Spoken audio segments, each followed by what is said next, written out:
नमस्कार। ये आकाशवाणी शिमला है।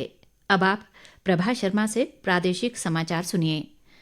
प्रधानमंत्री नरेंद्र मोदी ने कहा है कि प्रधानमंत्री गरीब कल्याण अन्न योजना को अगले 5 वर्ष के लिए और बढ़ाया जाएगा।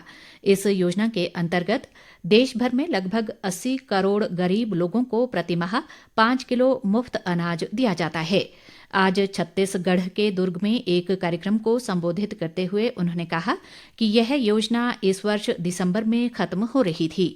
प्रधानमंत्री ने कहा कि केंद्र की भारतीय जनता पार्टी सरकार की सबसे बड़ी प्राथमिकता गरीब कल्याण है। कृषि व पशुपालन मंत्री चंद्र कुमार ने कहा है कि प्रदेश में चलाई जा रही महत्वाकांक्षी जायका परियोजना के तहत फसल विविधीकरण प्रोत्साहन परियोजना के दूसरे चरण में 1010 करोड़ रुपए की राशि खर्च की जाएगी। वे आज कांगड़ा जिला के ज्वाली विधानसभा क्षेत्र की खरोटा पंचायत में जायका फसल विविधीकरण प्रोत्साहन परियोजना के तहत 1 करोड़ 20 लाख रुपए की लागत से बनने वाले ट्यूबवेल की आधारशिला रखने के बाद जनसभा को संबोधित कर रहे थे। कृषि मंत्री ने बताया कि इस ट्यूबवेल के लगने से खरोटा पंचायत के 70 परिवारों की 17 हेक्टेयर कृषि योग्य भूमि को सिंचाई की सुविधा मिलेगी। उन्होंने बताया कि जायका परियोजना प्रदेश के 12 जिलों में चलाई जा रही है, जिसके तहत प्रदेश की 296 सिंचाई उप परियोजनाओं और 10 बहाव, उठाऊ व ट्यूबवेल का निर्माण किया जा रहा है। इन सिंचाई परियोजनाओं के बनने से राज्य के 25,000 किसानों की 7,933 हेक्टेयर कृषि योग्य भूमि पर सिंचाई सुविधा उपलब्ध होगी। कृषि मंत्री ने बताया कि 296 उप सिंचाई परियोजनाओं में से 200 की डीपीआर बन चुकी है। कृषि मंत्री ने किसानों तथा महिलाओं से जायका परियोजना से जुड़ने का आह्वान किया ताकि उन्हें विभिन्न गतिविधियों से जोड़कर आत्मनिर्भर बनाया जा सके। स्वास्थ्य मंत्री कर्नल धनीराम शांडिल ने कहा है कि पात्र व्यक्तियों तक समय पर योजनाओं के लाभ पहुंचाना और धन का समुचित उपयोग सुनिश्चित बनाना राज्य सरकार की प्राथमिकता है। वे आज सोलन में जिला कल्याण समिति की समीक्षा बैठक की अध्यक्षता कर रहे थे। स्वास्थ्य मंत्री ने जन कल्याणकारी योजनाओं की जानकारी पात्र व्यक्तियों तक पहुंचाने पर बल दिया। उन्होंने सामाजिक न्याय व अधिकारिता विभाग को नशा निवारण के विषय में लोगों को जागरूक करने के निर्देश दिए।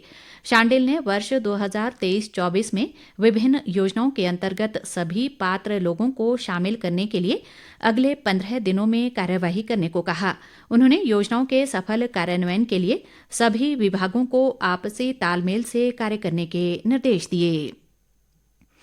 सुजानपुर भाजपा मंडल एसी मोर्चा की नवघोषित कार्यकारिणी के सदस्यों ने आज वरिष्ठ भाजपा नेता व पूर्व मुख्यमंत्री प्रेम कुमार धूमल से उनके निवास स्थान समीरपुर में मुलाकात की।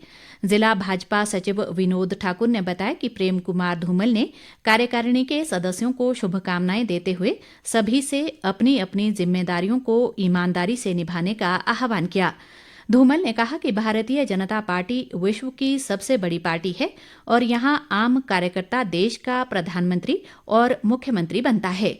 उन्होंने सभी से एकजुट होकर आगामी लोकसभा चुनाव में हिमाचल से 4 सीटों पर भाजपा की जीत के लिए कार्य करने का आह्वान किया ताकि केंद्र में फिर से भारतीय जनता पार्टी की सरकार बन सके। प्रदेश में पर्यटन को बढ़ावा व पर्यटकों को सुगम यात्रा के दृष्टिगत शिमला अमृतसर विमान सेवा 16 नवंबर से शुरू की जा रही है। एयरपोर्ट प्रबंधन शिमला के प्रवक्ता ने बताया कि विमान सेवा से हिमाचल व पंजाब के 2 बड़े शहरों के बीच यातायात सुविधा सरल होगी। उन्होंने बताया कि इस संबंध में विमानन कंपनी एलायंस एयर ने अपना शेड्यूल भी जारी कर दिया है। ये विमान सेवा सप्ताह में 3 दिन मंगलवार, वीरवार व शनिवार को संचालित होगी। प्रवक्ता ने बताया कि ये विमान शिमला से प्रातः 8:10 पर अपनी उड़ान भरेगा और 9:10 पर अमृतसर पहुंचेगा। वहीं अमृतसर से प्रातः 9:35 पर उड़ान भरेगा और 10:35 पर शिमला पहुंचेगा। विमान कंपनी द्वारा शिमला से अमृतसर का किराया 1,999 रुपये निर्धारित किया गया है। इसी के साथ ये समाचार बुलेटिन समाप्त हुआ। नमस्कार।